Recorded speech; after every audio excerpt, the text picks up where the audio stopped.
warahmatullahi wabarakatuh. Selamat pagi dan salam sejahtera bagi kita semua. Salam. Yang kami sangat menghormati Ibu Kepala Sekolah SD Negeri 1 Ambon, Ibu Direktur Anggota SPD, dan Bapak Ibu teman-teman semua yang berbahagia. Patut kita syukuri atas nikmat Tuhan Yang Maha Kuasa sehingga pada hari ini kami dapat berkumpul di sini dalam rangka ikuti kegiatan di hari ini. Sebelumnya saya ingin mengucapkan banyak terima kasih kepada Ibu Kepala Sekolah dan juga teman-teman semua yang berkenan hadir dalam mensukseskan diseminasi yang akan saya lakukan di hari ini dalam rangka bagian daripada pendidikan guru penggerak. Oleh karena itu saya meminta dengan hormat untuk Ibu Kepala Sekolah memberikan sedikit penguatan bagi kita semua. Ibu silakan. Ya, terima kasih Pak Ical. Teman-teman, hari ini di dalam ruangan ini kita akan melihat diseminasi yang dilaksanakan oleh Pak Ical yang merupakan salah satu pemenuhan tugas sebagai guru penggerak pada modul 1.4. Marilah kita sama-sama mendukung program guru penggerak ini. Semoga diseminasi ini akan membawa berkat bagi Pak Ical dan akan membawa penambahan ilmu pengetahuan untuk kita semua. Terima kasih. Silakan. Ya, baik. Terima kasih Bu Kepala Sekolah atas waktu dan kesempatannya. Selamat pagi. Selamat pagi. Selamat malam. Masih ada yang belum konsentrasi. Ulang ya. Selamat. Ibu nanti Pak, nanti fokus. Selamat malam. Luar biasa. Selamat pagi. Selamat sore. Selamat pagi. Selamat malam.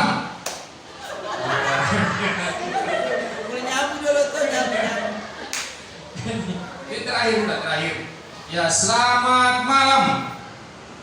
Luar biasa. Tepuk tangan buat Gimel. Oke, saya ingin bertanya dulu. Ada yang tahu apa itu budaya positif? Kalau budaya pernah dengar budaya? Ayo coba. Siapa yang bisa memberikan satu pernyataan tentang apa itu budaya positif? Ayo Bapak Ibu. Pak Yanto, boleh?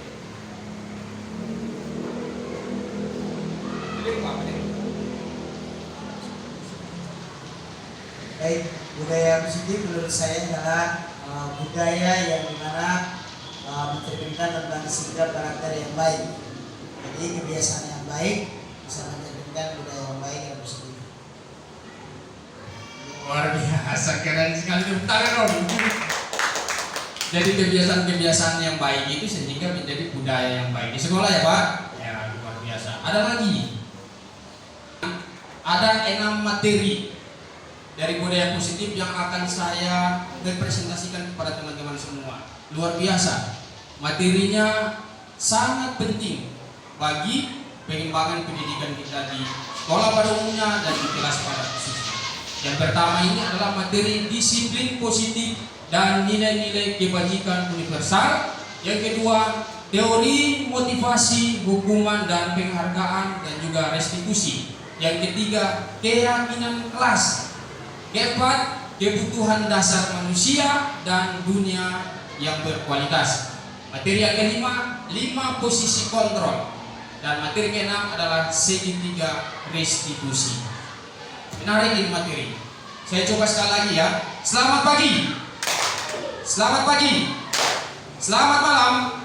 Luar biasa. Konsentrasinya masih materi yang pertama, disiplin positif dan nilai-nilai kebajikan universal. Saya minta Pak Klik boleh maju ke depan Pak, sama Pak Yanto juga boleh. Pak Klik mengepalkan tangan Pak, silakan. Pak Yanto silakan dengan teknik bagaimanapun juga Sehingga Pak Yanto ini bisa Pak Klip ini bisa membuka tangan dari Pak Yanto. Pak Klip membayangkan di dalam tangan ini sesuatu yang sangat berharga, yang memang mati-mati saya tidak mau buka, sangat penting. Tapi Pak Yanto berbagai macam cara, teknik, entah itu mau paksa, intimidasi, mau rayu, mau iming-iming dengan apa, intinya Pak Klip harus bisa buka tangan ini. Paham ya? Silakan. Ini ada sesuatu yang silakan. Ada yang masih Mau rayu, intimidasi, apa terserah, intinya Pak Klip ini bisa buka itu tangan, kepala tangan.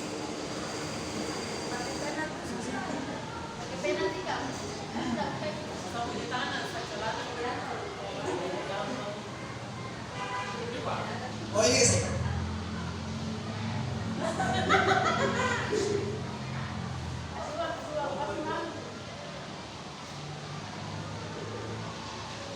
Perhatikan ya teman-teman.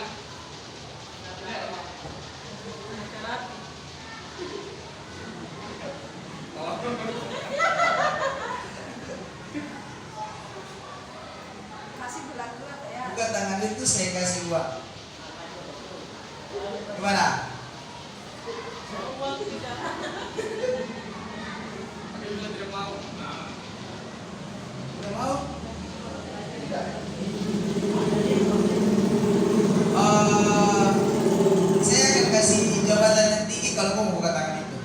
Bagaimana? Tawaran terakhir. tidak mau. Oke, tepuk tangan. Sekarang kepala yang sesungguhnya memegang kontrol, yang menutup kepala tangan atau yang berusaha dengan segala cara membuka kepala tangan rekannya. Jawabannya tentu kita sendiri, betul kan? Kita sendiri. Dan kalaupun buka tadi yang Pak Yanto sampaikan pasti ada alasannya. Dan ketika kita tutup juga ada alasannya. Intinya kita sendiri yang mengontrol diri kita, bukan orang lain. Kalau tadi misalnya orang lain yang mengontrol diri kita, kau dapat uang 100.000 dan dia buka sudah. Dapat jabatan dia buka, dapat hadiah dia buka. Tetapi yang mengontrol diri kita adalah diri kita sendiri. Ya tadi ilustrasinya seperti itu.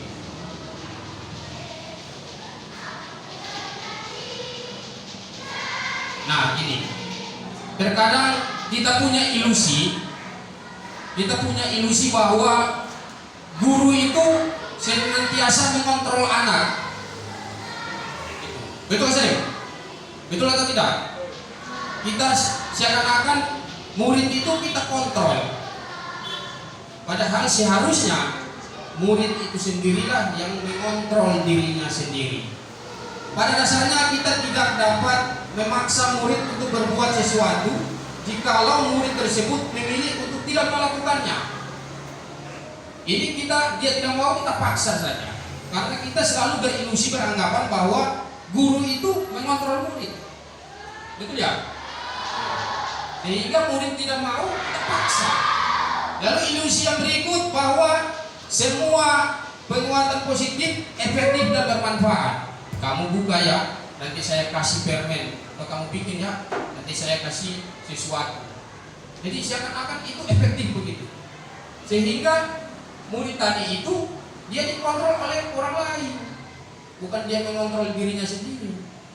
Yang ketiga, kita selalu berilusi bahwa kritik dan membuat orang merasa bersalah itu dapat menguatkan karakter dia. Kamu ini pembodoh, bodoh, sehingga dia berusaha terus jadi pintar juga supaya jangan didiskriminasi. Itu juga ilusi seperti itu kecil. Karena kenapa? Kita tidak memberikan kepercayaan kepada murid itu. Lalu ilusi yang berikut selalu menganggap bahwa orang dewasa itu selalu memiliki hak untuk memaksa. Kamu kecil, kamu muda, kamu harus dengan saya. Saya kan orang dewasa, saya ini kan senior. Betul ya? Kita selalu berpikir seperti itu. Padahal itu tidak boleh. Bagaimana seseorang bisa berubah dari paradigma stimulus yang tadi itu, yang ilusi-ilusi itu, paradigma stimulus respon kepada pendekatan teori kontrol. Di sini Stephen R. Covey dia mengatakan bahwa bila kita ingin membuat kemajuan perlahan, sedikit-sedikit ubahlah sikap atau perilaku kita. Namun bila kita ingin memperbaiki cara-cara utama kita, maka kita perlu mengubah kerangka acuan kita. Ubahlah bagaimana Anda melihat dunia, bagaimana Anda berpikir tentang manusia. Ubahlah paradigma itu, skema pemahaman dan penjelasan aspek-aspek tertentu tentang realitas. Jadi ilusi-ilusi tadi itu kita coba hilangkan. Kembali ke teori kontrol. Jangan kita pakai paradigma stimulus respon. Begitu ada iming-iming kasih sesuatu. Begitu ada sesuatu ikut. Orang dewasa ajakan itu, sehingga dia sendiri tidak tahu bahwa dirinya itu dikontrol oleh orang lain. Harusnya dialah yang mengontrol dirinya sendiri. Nah, inilah perbedaannya. Ketika kita melihat sesuatu berdasarkan stimulus respon, bahwa realitas kebutuhan kita itu sama. Semua murid itu punya kebutuhan sama. Tidak. Di teori kontrol tidak seperti itu. Bahwa realitasnya kebutuhan kita itu berbeda-beda. Di stimulus respon, semua orang melihat hal yang sama. Di teori kontrol, setiap orang memiliki gambaran yang berbeda-beda. Boleh jadi dia melihat seekor gajah, ada yang melihat dari depan, gajah itu terlihat apa itu? Gadingnya. Ada yang melihat dari belakang, lihat ekornya. Bisa jadi dia mengatakan bahwa gajah itu kecil, karena melihatnya dari belakang. Di stimulus respon, kita mencoba mengubah orang agar berpandangan sama dengan kita, jadi terkesan memaksa. Di teori kontrol, kita berusaha memahami pandangan orang lain tentang dunia. Dia punya cara pandang sendiri. Kita harus hargai itu. Di stimulus respon, perilaku buruk dilihat sebagai suatu kesalahan. Ingat, tiap orang melakukan sesuatu itu pasti ada tujuan, termasuk dengan yang berbuat salah itu. Jangan selalu kita menganggap itu salah. Ada siswa yang datang terlambat, kita menganggap dia malas. Belum tentu. Jangan sampai dia tadi keluar ada halangan, macet atau apa. Di teori kontrol, dia menjelaskan begitu. Semua perilaku memiliki tujuan. Tidak bisa kita langsung justifikasi sembarangan. Orang lain bisa mengontrol saya. Di teori kontrol, hanya Anda saja yang bisa mengontrol diri Anda. Orang lain tidak bisa. Di stimulus respon, saya bisa mengontrol orang lain. Di teori kontrol, Anda tidak bisa mengontrol orang lain. Di stimulus respon, pemaksaan ada pada saat bujukan gagal. Jadi rayu-rayu dia susah bisa, ambil palu tuh.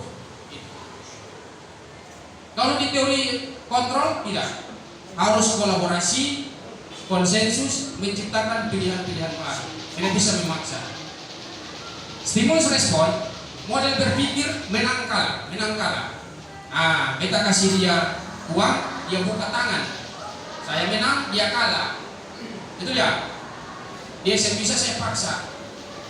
Di teori kontrol, tidak bisa. Harus buat-buat untung. Harus berpikir menang-menang. Tidak boleh berpikir satu menang, satu kalah. Nah, ini makanya perlunya disiplin. Dalam rangka menciptakan lingkungan yang positif, salah satu strategi yang perlu kita tinjau kembali adalah penerapan disiplin di sekolah.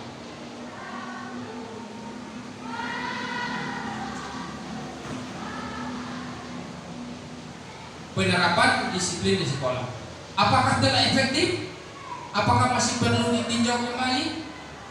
Apa sesungguhnya arti disiplin itu sendiri? Ada yang tahu disiplin itu apa? Pak Emi, disiplin Pak. Bapak tahu disiplin? Ada yang bisa jawab? Tahu?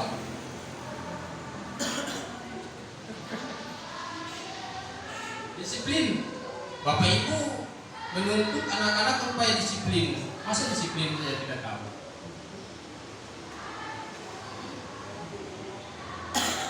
Oke.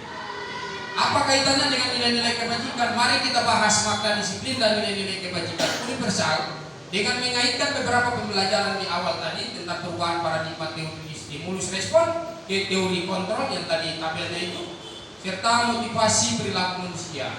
Sebelumnya, marilah kita tanyakan ke diri sendiri, bagaimana kita berperilaku? Mengapa kita melakukan perilaku tadi? Apakah kita melakukan sesuatu karena adanya dorongan dari lingkungan atau dari dorongan orang lain? Terkadang kita melakukan sesuatu karena kita ingin menghindari rasa sakit atau ketidaknyamanan. Betul ya? Saya datang tempo-tempo supaya jangan kepala sekolah marah, atau siswa datang tempo-tempo supaya jangan dapat hukum dari guru. Kita melihat dia datang seperti itu, jangan-jangan dia senang, padahal dia nyaman. Dia tidak nyaman. Terkadang kita juga melakukan sesuatu untuk mendapatkan apa yang kita mau. Pernahkah Anda melakukan sesuatu untuk mendapatkan senyuman atau pujian dari orang lain? Karena ya, untuk mendapatkan hadiah atau untuk mendapatkan uang. Apalagi kira-kira alasan orang melakukan sesuatu? Intinya, ketika orang melakukan sesuatu ada tujuan, ada alasannya.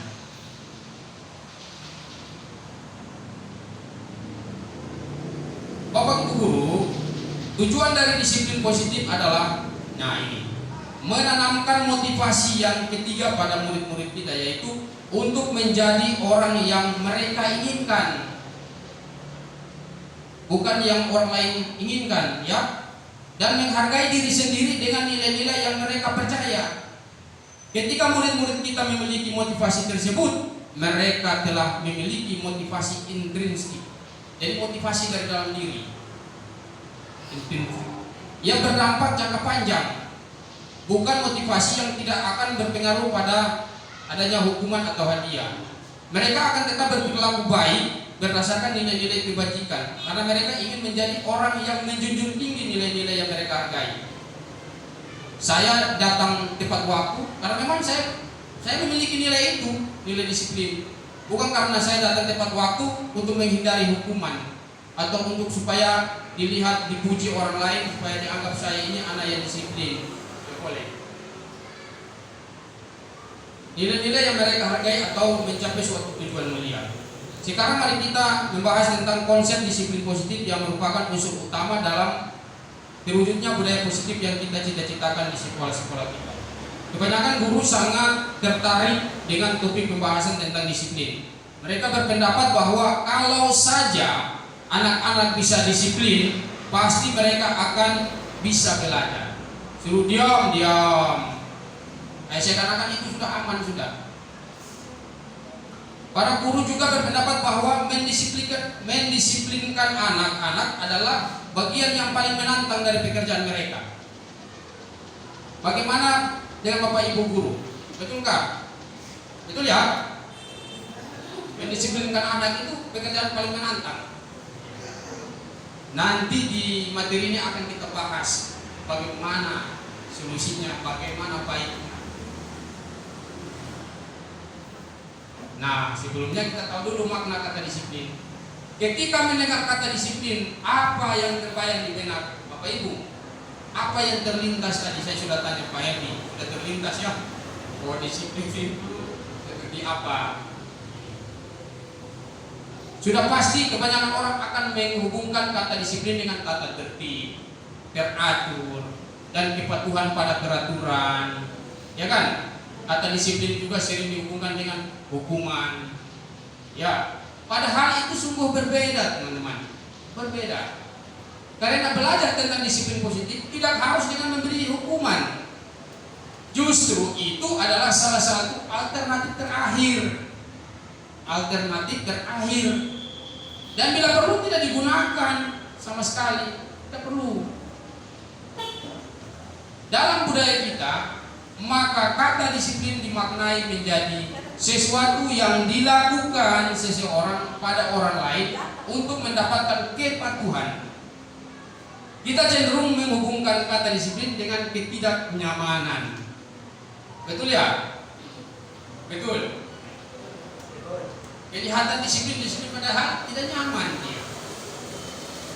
Karena apa tadi? Kita dikontrol oleh orang lain. Harusnya kita sendiri yang mengontrol diri kita.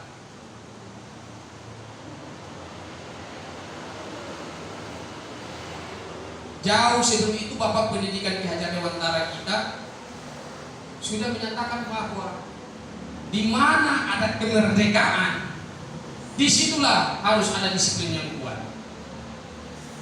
Sungguh pun disiplin itu bersifat self-discipline, yaitu kita sendiri yang mewajibkan kita dengan sekeras-kerasnya. Tetapi itu sama saja, sebab jika kita tidak cakap melakukan self-discipline, wajiblah penguasa lain mendisiplin diri kita. Dan peraturan demikian itulah harus ada di dalam suasana yang merdeka. Artinya, ketika kita sudah tidak mampu mendisiplinkan diri kita, ya kita perlu ikut peraturan yang dibuat. Tapi itu pun juga dalam keadaan kita merdeka. Artinya apa? Jangan lagi kelihatan kita disiplin, padahal kita lagi-lagi tidak nyaman. Oh, saya ini kayaknya bisa atur, saya punya diri sendiri nih. Nah, kembali ke peraturan. Oh, berarti saya harus ikut peraturan. Dan itu pun juga dilakukan dengan rasa yang nyaman, bukan karena menghindari hukuman, bukan karena ingin dipuji, bukan.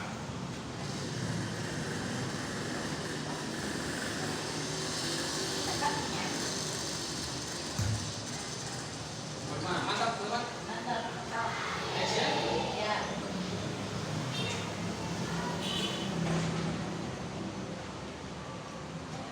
Ki Hajar Dewantara menyatakan bahwa untuk mencapai kemerdekaan atau dalam konteks pendidikan kita saat ini, untuk menciptakan murid yang merdeka, syarat utamanya adalah harus ada disiplin yang kuat. Harus punya disiplin yang kuat.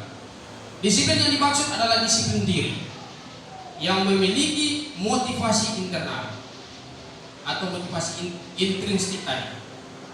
Harus bersumber dari dirinya, tidak boleh dari luar. Jika kita tidak memiliki motivasi internal, maka kita memerlukan pihak lain untuk mendisiplinkan diri kita, atau motivasi eksternal. Karena berasal dari luar, ya, bukan dari dalam diri kita. Untuk menjadi seorang murid atau pengikut, seseorang harus paham betul alasan mengapa mereka mengikuti suatu aliran atau ajaran tertentu. Jangan asal terima. Sehingga motivasi yang terbangun adalah motivasi intrinsik, bukan ekstrinsik. Motivasi yang memang muncul dari dalam diri. Nah, selanjutnya adalah nilai-nilai kebajikan universal. Bapak Ibu Guru, setelah kita mengikuti serangkaian pembahasan tentang makna disiplin positif yang dikembangkan oleh Ki Hajar Dewantara maupun Diane Gosen, di mana kedua pakar pendidikan ini mengartikan disiplin sebagai bentuk kontrol diri, yaitu belajar untuk kontrol diri agar dapat mencapai suatu tujuan mulia. Ya, kontrol diri. Tujuan mulia di sini mengacu pada nilai-nilai atau prinsip-prinsip mulia yang dianut seseorang. Kita namakan nilai-nilai tersebut sebagai nilai-nilai kebajikan virtues atau universal. Nilai-nilai kebajikan universal sendiri telah diperkenalkan di modul 1-2, yang berarti nilai-nilai kebajikan yang disepakati bersama, terlepas dari suku, bangsa, agama, bahasa maupun latar belakangnya. Nilai-nilai ini merupakan payung besar dari sikap dan perilaku kita, atau nilai-nilai ini merupakan fondasi kita berperilaku. Nilai-nilai kebajikan inilah adalah sifat-sifat positif manusia yang merupakan tujuan mulia yang ingin dicapai setiap individu. Nilai-nilai positif ini nanti akan saya tampilkan.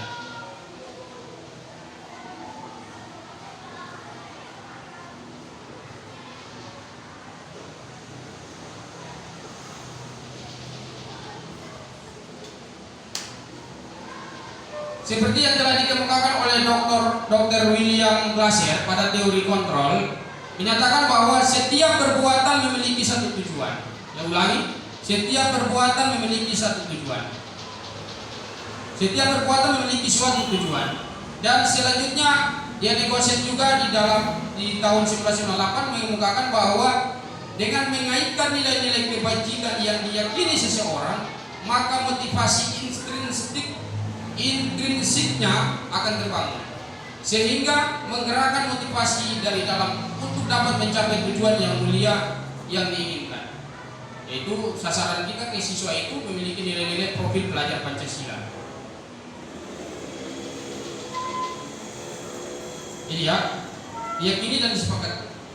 Nilai-nilai kebajikan yang diyakini dan disepakati bersama. Salah satunya adalah nilai-nilai kebajikan yang ingin dicapai oleh setiap anak Indonesia yang kita kenal dengan profil pelajar Pancasila. Yang sebelumnya telah dibahas di materi awal.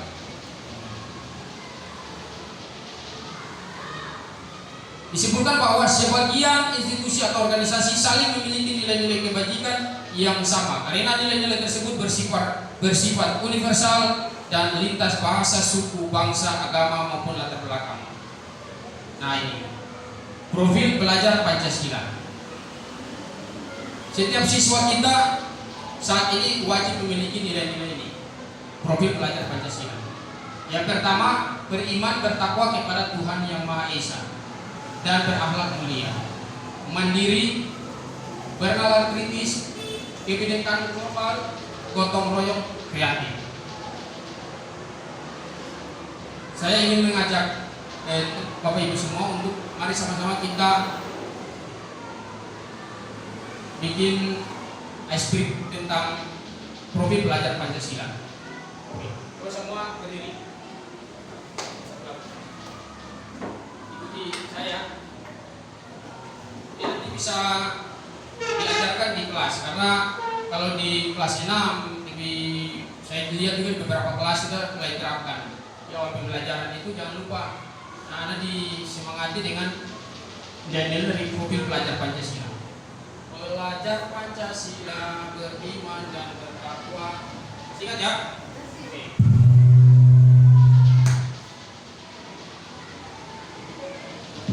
1, 2, 3. Pelajar Pancasila beriman dan bertakwa pada Tuhan Yang Esa dan berakhlak mulia, berkebinekaan global, gotong royong mandiri, kreatif dan bernalar kritis. Ulang. Terakhir, ulang semangat. Pelajar Pancasila beriman dan bertakwa pada Tuhan Yang Esa dan berakhlak mulia, berkebinekaan global, gotong royong mandiri, kreatif dan bernalar kritis. Nah,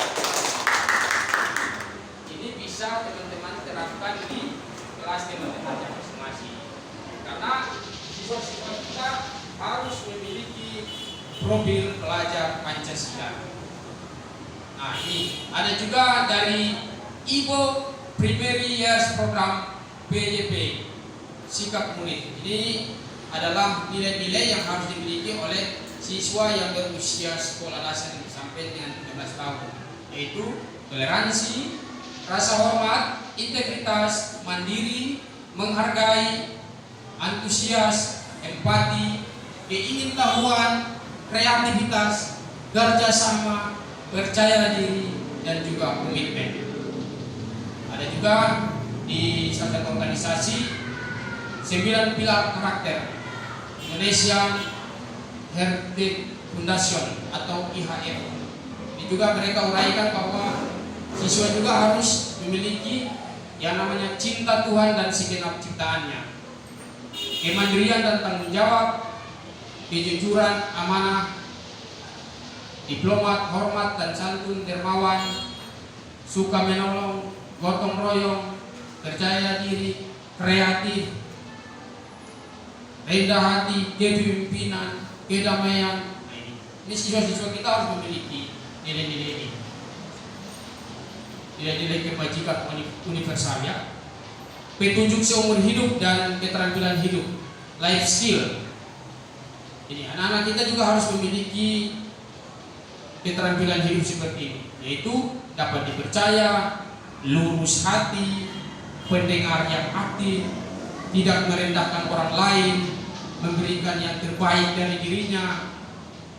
Ini juga ada petunjuk hidup, peduli, penalaran, bekerja sama, keberanian, keingintahuan, usaha, berorganisasi, kesabaran, ya,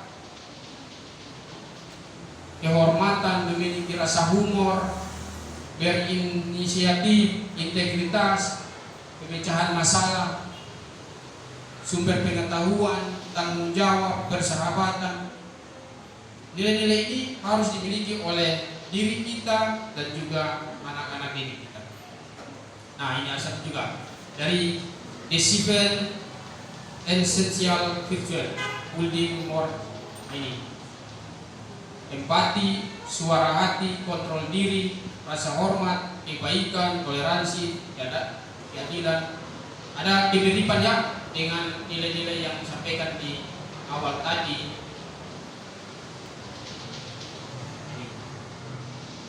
Nah, ini nilai-nilai kebajikan: peduli, rajin, keterus-terangan, kebersihan, komitmen, belas kasih, percaya diri. Nilai-nilai ini harus muncul dalam diri, harus menjadi nilai intrinsik. Ini nilai kebajikan universal ini. Setelah membaca nilai-nilai kebajikan dari ke-6 institusi atau organisasi yang tadi yang saya paparkan, dan pilihlah salah satu yang menurut Anda paling menarik. Bandingkan dengan nilai-nilai kebajikan atau prinsip-prinsip yang Anda miliki di sekolah Anda. Apakah suatu perbedaan atau persamaan?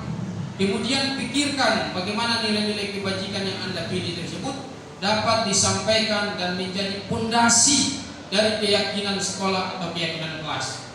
Nanti setelah ini materi selanjutnya saya akan menampilkan apa itu materi keyakinan kelas. Kemudian pikirkan kegiatan-kegiatan apa saja yang dapat dilakukan agar keyakinan-keyakinan tersebut dapat dipahami dan diterapkan seluruh warga sekolah dalam kehidupan mereka sehari-hari. Ketika nilai-nilai itu sudah ada dalam diri kita, maka akan berdampak pada kehidupan kita di sekolah maupun sampai di rumah. Oke, terima kasih. Kita lanjut ke materi berikutnya sambil menunggu Pak Anggi datang bawa makan siang. Oke, selanjutnya Pak Anggi tolong rekam putar. Masih semangat teman-teman? Masih semangat teman-teman? Oke, saya coba lagi. Selamat pagi. Selamat pagi. Selamat siang. Selamat sore. Selamat pagi. Selamat malam. Selamat pagi. Selamat malam. Selamat malam. Selamat pagi. Selamat sore. Bisa putar? Angkanya putar aja Pak, yang ini. Terminal. Selamat pagi. Selamat sore. Selamat siang. Selamat malam. Selamat malam. Selamat pagi. Luar biasa. Menjadi orang yang baik. Saya rajin ibadah di masjid atau di gereja bukan karena ingin dipuji oleh orang, karena memang saya ingin menjadi pribadi yang baik. Motivasi itu dari dalam diri. Pernah ya Bapak Ibu melakukan itu. Oh, saya melaksanakan tugas sebagai guru bukan karena memang saya ingin dibilang guru yang rajin atau guru yang berprestasi, tapi memang motivasinya dari dalam diri, bahwa ini memang tugas saya. Ini tugas saya sebagai seorang guru. anak-anak didik sedang menanti saya di kelas.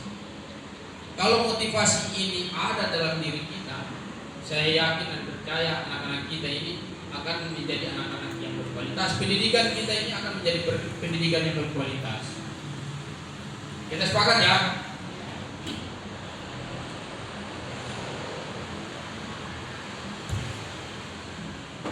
Guru saat Anda hadir mengajar di kelas tepat waktu, motivasi apakah yang mendasari tindakan Anda? Ya.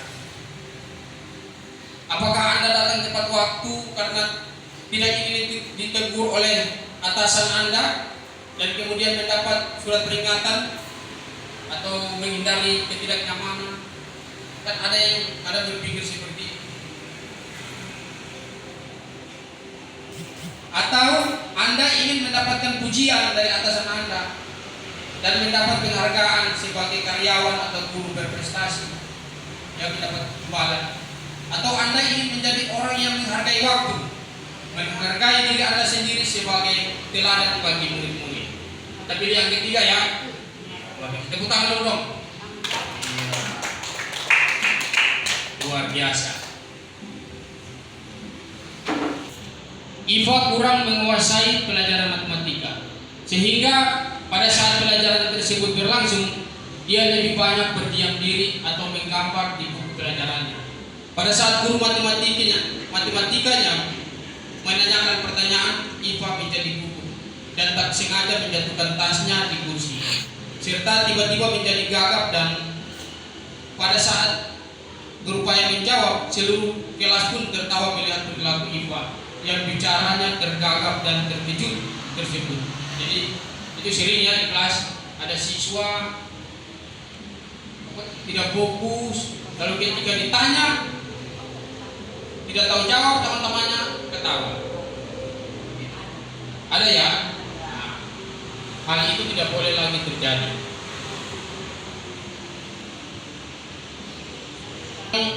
Ironisnya, guru pada saat itu membiarkan teman-teman IFA menertawakan IFA dengan tergagap dan malu luar biasa, dan malahan minta IFA untuk maju ke depan kelas, berdiri di depan kelas sambil menunjuk hidungnya karena tidak bisa menjawab pertanyaan Pak Seno tadi. Kelas jadi gaduh dan anak-anak pun tertawa melihat IFA di depan kelas memegang ujung hidungnya. Pertanyaannya, apakah kita setuju dengan keadaan seperti itu? Tidak boleh ya. Lalu menurut Anda, tindakan Bapak Guru tadi itu adalah sebuah hukuman atau konsekuensi?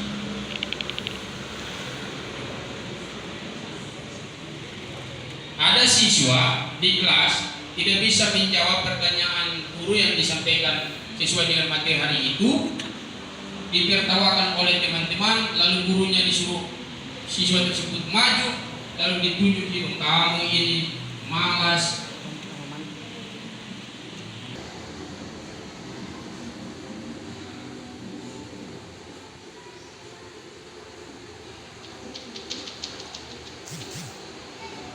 Ya seperti itu, kita disuruh maju, seakan-akan dihukum.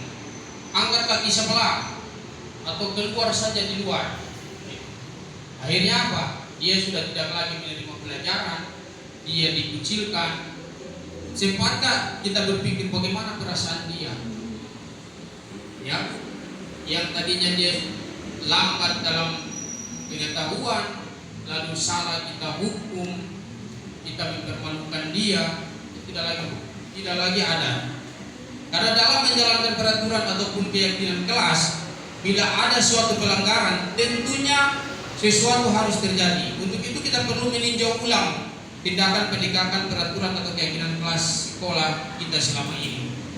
Tindakan terhadap suatu pelanggaran pada umumnya berbentuk hukuman atau konsekuensi. Dalam modul ini akan diperkenalkan program disiplin positif yang dinamakan restitusi. Nah, restitusi adalah proses menciptakan kondisi bagi murid untuk memperbaiki kesalahan mereka, sehingga mereka bisa kembali pada kelompok mereka dengan karakter yang lebih kuat. Restitusi juga merupakan proses kolaborasi yang mengajarkan murid untuk mencapai solusi untuk masalah mereka dan membantu murid berpikir tentang orang seperti apa yang mereka inginkan. Nanti di penjelasan berikutnya, ini solusi. Jadi ketika ketemu hal seperti itu, kita harusnya pakai pendekatan restitusi. Ada anak yang setiap hari datangnya terlambat, kamu malas, akhirnya apa? Dia merasa di kelas itu terkucilkan, malas, terlambat tiap hari, terlambat, tanpa kita mencari solusi. Padahal harusnya ada solusinya. Lalu bagaimana solusinya? Ada di materi restitusi. Kita pakai pendekatan restitusi. Nanti setelah ini saya akan memberikan contohnya. Pendekatan restitusi itu harus kita lakukan terhadap anak tadi, bukan kita memberikan hukuman atau sanksi.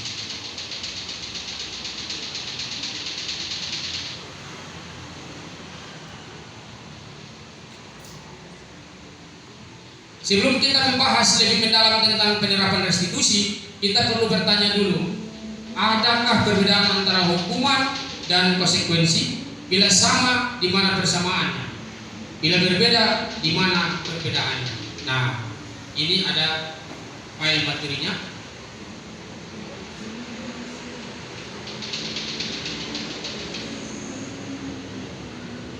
Ini. Kita harus merubah identitas gagal ke identitas sukses. Hukuman adalah identitas gagal. Sesuatu yang menyakitkan harus terjadi. Hukuman ya. Di identitas sukses, disiplin. Ada dua. Ada konsekuensi, ada restitusi. Kalau konsekuensi, sesuatu harus terjadi. Sementara restitusi merupakan pilihan. Di identitas gagal, hukuman itu sama dengan tidak nyaman untuk murid, anak untuk jangka panjang.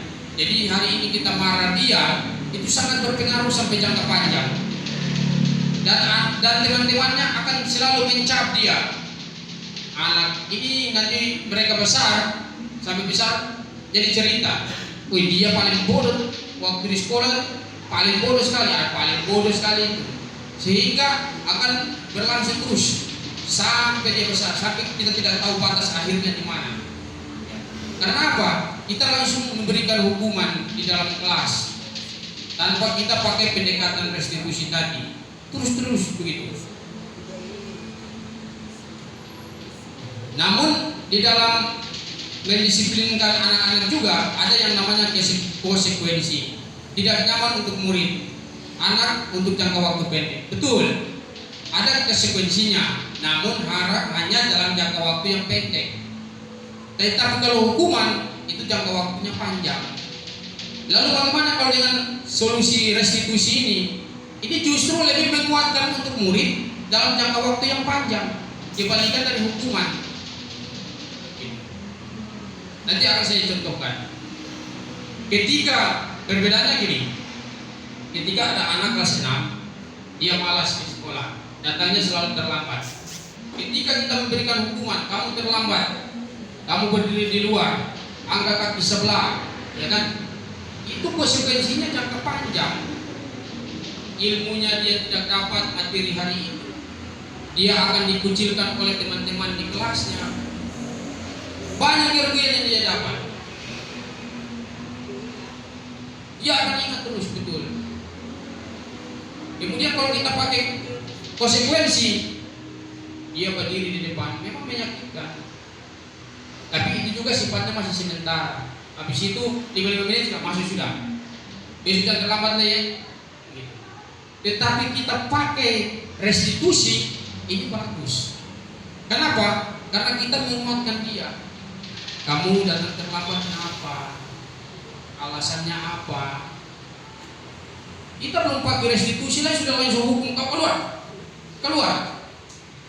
Ya, tanpa kita pakai langkah restitusi, harusnya tanya, kamu kenapa sering terlambat? Saya lihat sudah 2 hari ini kamu sering terlambat. Pasti ada alasannya. Nanti di situ dia akan mengatakan bahwa saya terlambat karena ayah saya harus mengantarkan adik dulu, misalnya ke sekolah yang lain, atau antar mama dulu ke pasar, baru antar dia ke sekolah. Mama sakit, itu bukan memberikan dia kesan yang tidak bagus untuk jangka panjang, tidak. Di restitusi justru menguatkan dia untuk jangka panjang, bahwa kalau kamu setiap hari terlambat seperti ini, kamu rugi atau tidak. Ke depan kamu bisa jadi anak yang seperti apa kalau seperti ini. Motivasi dari dalam dirinya muncul. Oh iya, kok saya malas terus. Hal itu bisa dilihat bila mana guru tadi melakukan yang namanya langkah restitusi. Di situ. Nanti setelah ini saya akan praktikkan. Tapi sebelum ini mau makan aku masih lanjut dulu. Lanjut dulu ya. Oke.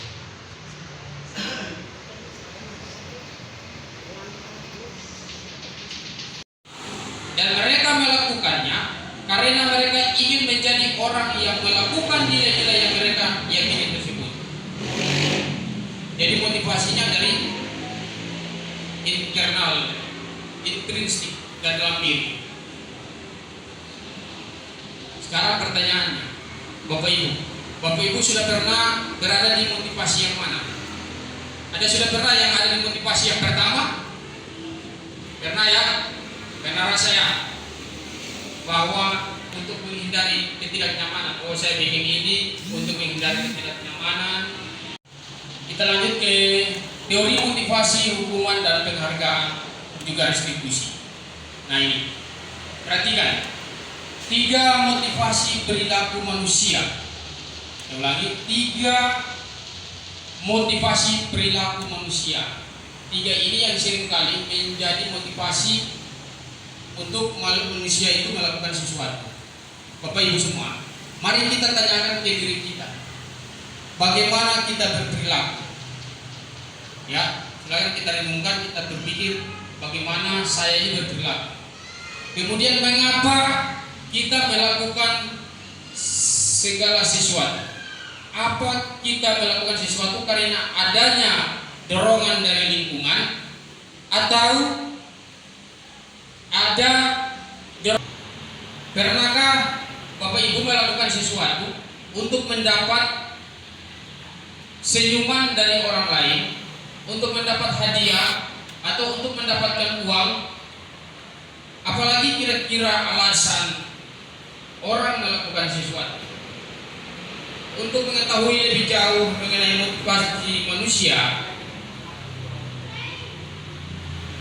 mari kita lihat artikel di bawah ini. Diane Gosen dalam bukunya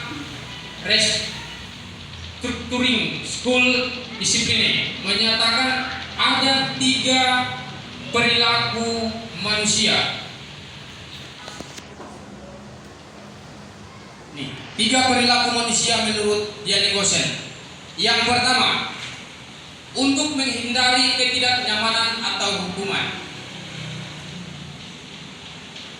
Ini adalah tindakan terendah dari motivasi perilaku manusia. Jadi dia termotivasi melakukan sesuatu itu karena untuk menghindari ketidaknyamanan atau hukuman. Biasanya orang yang motivasi perilaku, jadi pokoknya begitu ada ribut di kelas, sudah kamu saja ini, serah orang lain kayak dia saja. Berbeda. Bagi dia sudah sudah lain itu hijau saja, hijau. Jadi dia merasa dirinya itu bersalah. Yang paling kecil tapi sangat penting dari sejak dini itu di keluarga. Kemudian untuk di sekolah, kalau di sekolah kita ini yang tadi Pak Ical sudah sampaikan, ada yang namanya tadi dihukumnya Pak Ical. Hukuman, akhirnya hukuman. Ya, memang benar. Saya bukan menggurui teman-teman guru, tapi apa yang saya dapat saya bagikan. Ketika budaya budaya disiplinnya Pak, disiplin di sekolah. Contoh, kadang kita bilang kita menuntut kita punya anak ini mendidik kita punya anak, karena kita bilang jangan apakah kita rusuh Bentuk hukuman. Nah, itu yang harus kita hari ini kita mulai rubah, ya. Jangan sekali kita berilusi, dan tadi materi di awal ini kita beranggapan bahwa memberi hukuman itu adalah solusi, tidak. Tetapi kita kembali ke restitusi. Lalu kejadian di kelas kita kembali ke keyakinan kelas. Nah, di keyakinan kelas sendiri itu juga dibuat itu tidak hanya bersifat bukan biasa. Berikan hapus kepada Pak Klik. Ternyata apa yang tadi saya sampaikan dari awal sampai akhir sudah sangat dipahami oleh teman-teman. Saya senang sekali, ya, termasuk apa yang baru saja disampaikan oleh Pak Klik. Itu menunjukkan bahwa materi yang saya sampaikan hari ini sudah dipahami dengan baik. Jadi begitu ya, bahwa nah ini teman-teman, ini yang paling menarik. Dan Gosen dalam bukunya itu mengemukakan bahwa guru perlu meninjau kembali penerapan disiplin di ruang-ruang kelas mereka selama ini. Loh, kenapa? Ya, apakah tidak efektif? Apakah berpusat, memerdekakan, atau memandirikan murid? Bagaimana dan mengapa? Melalui hukum, seorang penghukum bisa menggunakan hukuman fisik maupun verbal. Orang-orang yang menjalankan posisi penghukum senantiasa mengatakan bahwa sekolah memerlukan sistem atau alat yang dapat lebih menekan murid-murid lebih dalam lagi. Guru-guru yang menerapkan posisi penghukum akan berkata, patuhilah aturan saya atau awas kamu. Betul ya? Sering kan kita lakukan seperti itu. Kamu selalu saja salah. Selalu, pasti selalu yang terakhir. Gitu ya. Kamu selalu saja tulis yang kamu ini setiap hari kamu saja yang terlambat. Setiap hari kamu saja yang malas tulis. Jadi kayak macam bagaimana nih? Anak-anak tidak nyaman. Dan itu terjadi. Ada guru-guru yang sering kita lakukan seperti itu. Karena yang dia tahu bahwa dengan cara penghukum tadi, murid bisa akan tercapai apa yang diinginkan. Jadi pokoknya begitu ada ribut di kelas, sudah kamu saja ini. Serah orang lain kayak dia saja. Begitu ya? Bagi dia sudah sudah lain itu ical saja, ical. Jadi dia merasa dirinya itu bersalah. Murid melalui persuasi. Posisi teman pada guru bisa negatif, bisa juga positif. Positif di sini berupa teman. Guru pada posisi ini tidak akan menyakiti murid, namun akan tetap berupaya mengontrol murid melalui persuasi. Posisi teman pada guru bisa negatif ataupun positif. Positif di sini berupa hubungan baik yang terjalin antara guru dan murid. Guru di posisi kemudian dengan di media sosial, bahasa-bahasa yang kita sampaikan kepada anak itu harus hati-hati. Dan contoh, maaf saya, contoh, ketika si anak itu dia berlari, kita jangan bilang, tidak boleh lari, itu salah. Tapi kita bilang, yuk kita jalan sama-sama. Itu salah satu contoh yang paling kecil tapi sangat penting dari sejak dini itu dikeluarkan.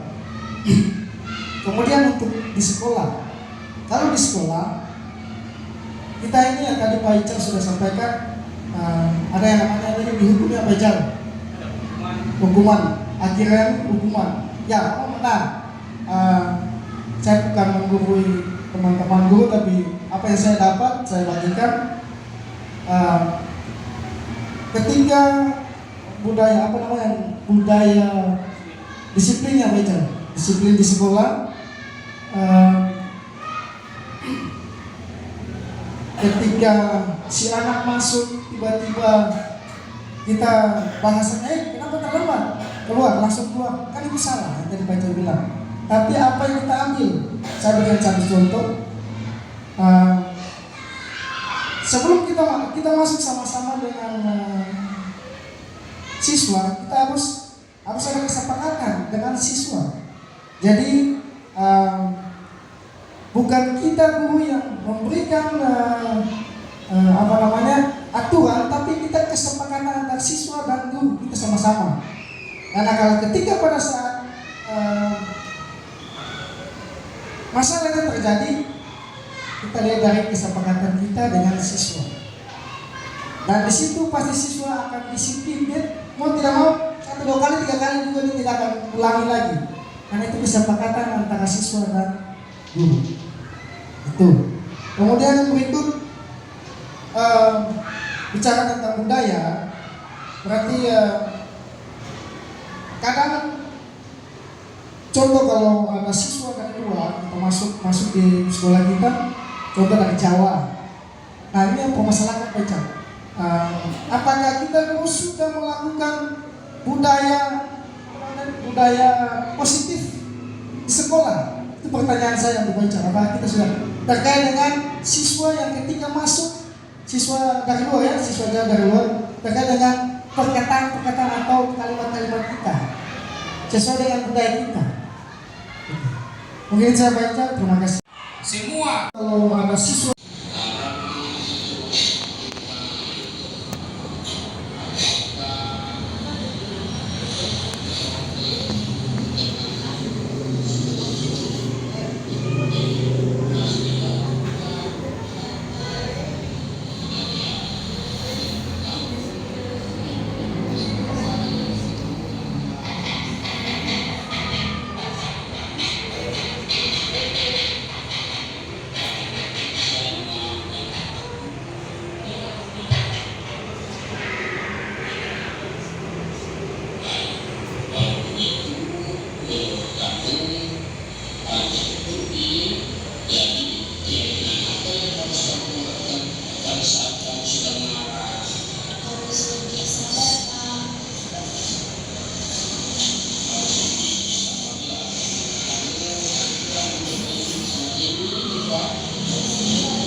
Assalamualaikum warahmatullahi wabarakatuh. Nama saya Diva dari kelas 6.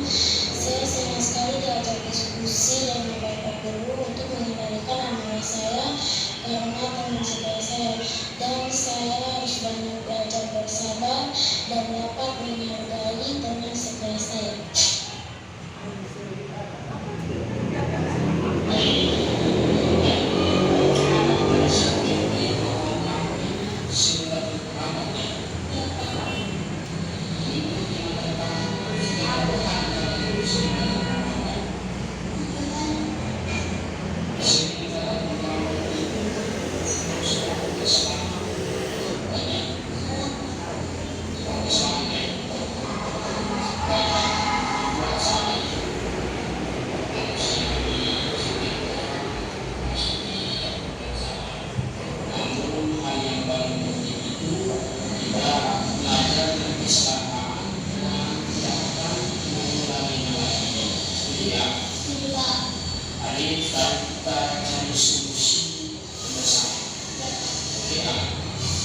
Hari ini kita akan